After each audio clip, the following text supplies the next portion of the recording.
Leadership is the how question. And there were 7 dimensions of leadership mentioned in the book, and let's just visit them quickly and use that as part of structuring our takeaways from the program. The first one of the 7 was know your people and your business. And this came up in a number of ways. We didn't talk so much about this because we all know our business very well, but we talked a lot about knowing our people and how to connect with them and how to motivate them and how to get them on our team and how to get them to be part of our success through inclusion. The second point was realism. A good leader is realistic with what he sees.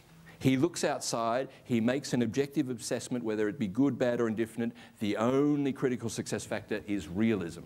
He sees what's there and builds a plan based on that. And that's what we heard from Carlos yesterday. It's not perhaps what we wanted to hear, but if that's the way it is, best we plan for reality.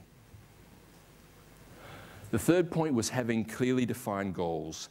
And goals beg something beyond that, which is having a clear strategy, because goals without a strategy are hard to align and connect. But having clear goals that we can trickle down to our team members so they know what is expected from them gives them clarity of purpose, clarity of vision, and that gives them the comfort factor that they know what's expected of them, and that gives them a sense of security, and that gives them a sense of being enabled to perform.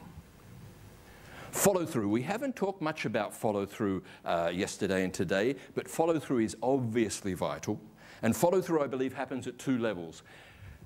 Us as individuals in a one-man sport, follow-through means we have to be self-disciplined, making sure, did I go through my checklist? Have I done what I said I would do? Simple as that. But it doesn't end there. Follow-through is also a team sport. Have we allowed our team to win? Our piece is not to be the winner here as an individual, it's our team to win, and therefore the steps to follow through will be different to allow our team to win. This came up twice in the presentations this afternoon. Reward the doers, the winners, recognition, whatever we wanted to call it. This is something that's easily overlooked, and it came out very strongly in execution. And it doesn't matter which way we do it, but it's reward them, not necessarily in financial terms. People want to be recognized. They want that meaning. As we said yesterday, they don't get up early in the morning to come to the office to do KPIs and EBITDA +2 or -4. They come to get meaning in their life. And so we can reward them, gives them more meaning. 6, expand the capabilities of your people. We touched on this briefly when we got to coaching yesterday. And coaching means listening, understanding, aligning our dialogue with the level of the individuals. And coaching here will be totally different to coaching to another individual. But we have to be able to expand our capabilities of people. We have to understand them, which takes us back to point 1, know your people. And point 7 then is know yourself. And this is perhaps the most interesting journey in management. And it takes us all back to what Gandhi said, change starts with us. We have to become the change we wish to see in the world. And the only way you can do that, before we can change ourselves, we have to know where we are, who we are, what we're about.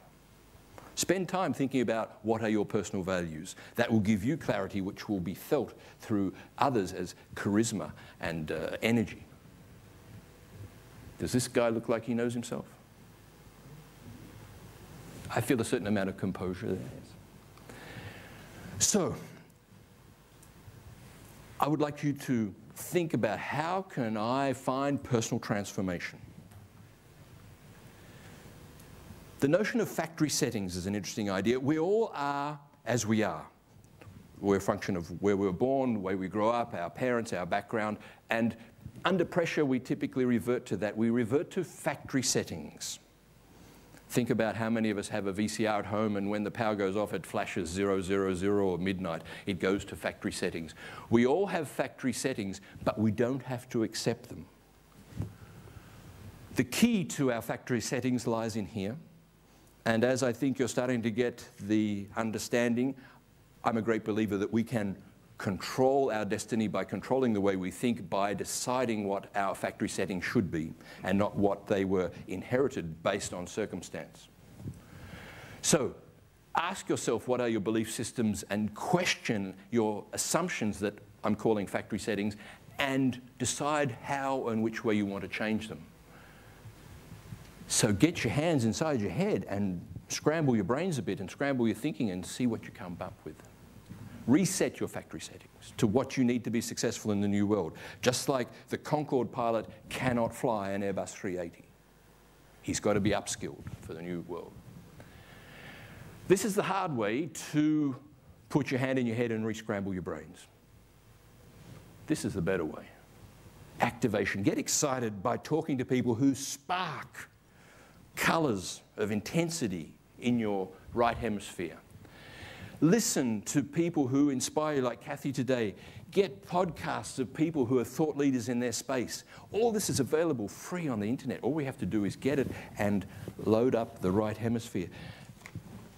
I subscribe to a book service that sends me 3 book summaries of the best business books every month in 8-page format and in MP3 format. I can scan what's coming out, the best thinking that's coming out in a relatively manageable amount of time. Then, when I'm really interested and I find something passionate, you can go a step deeper and read the whole book. Enable yourself to see the broader horizon of the new thinking that's coming and use that to feed your brain.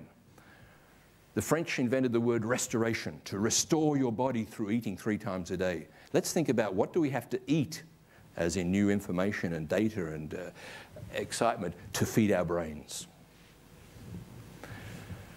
Here's a visual way of feeding our brains. This is the book that I summarized using a mind mapping technique, a visual technique to summarize the book.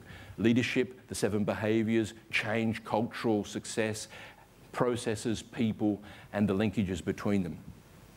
This is a very simple way to speak to the right brain, to get away from linear lists of text into visual information, because that will bring it alive for us. Find these tools, use them to excite yourself to move forward. Because it all starts with you. Every day you look in the mirror, challenge yourself. What am I going to do new and different today to make myself a better leader for my people and a better employee for my company? So, capture your big ideas. Take your takeaways home. Use them, internalize them, make them part of your behavior.